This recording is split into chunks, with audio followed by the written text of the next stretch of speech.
I can understand municipalities wanting to have a high fine for littering. I think that's reasonable.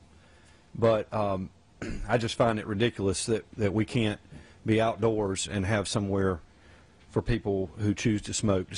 It is uncontroverted that secondhand smoke exposure, particularly to anyone, but particularly to children, stunts their educational processes. We got so many children now with asthma and other kind of conditions that you can't even bring your family to an outdoor event that's sponsored by the city or town and feel safe for your children. So that's just a major concern. People can move their children to another spot if this is really a problem.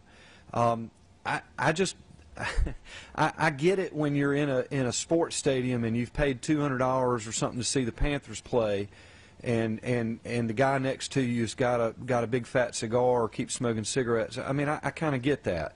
But if you're at a free public event where you're free to move around, you're not in assigned seats, I just think that you ought to be able to consume the tobacco product if you're over 18 and so forth. And I don't think you should be made a criminal for doing it. I don't know who is complaining about the current law. I mean, they seem to be pretty happy with it. And so, in a sense, you're taking away rights from the local areas and the local schools to determine their own policy. I mean, if they're happy with the way it is, I mean, what's the point of us changing it? If I may, the smokers are unhappy with it. If I may, Senator, I mean, with all due respect, and I'll be very candid with you.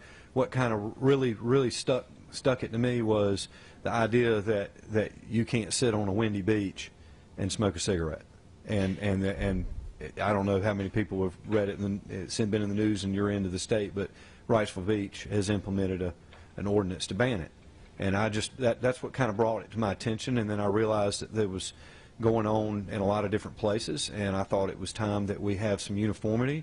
And like I said, when people are visiting, now, you know, a community college campus might be a little different situation, and because that's the example you've pointed out. But if you're visiting a town or coming to town, and you know, you don't necessarily assume that you're going to be breaking the law if you smoke a cigarette on a beach or walking down the sidewalk.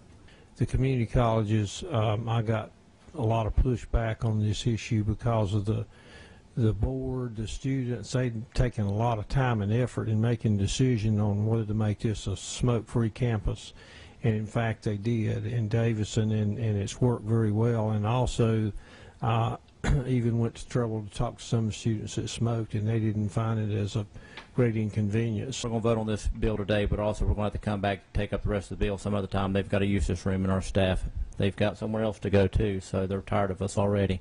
But Senator Jackson moves for a favorable report on Senate Bill 703. All those in favor will say aye. Aye. Opposed, no. Ayes have it. We're adjourned.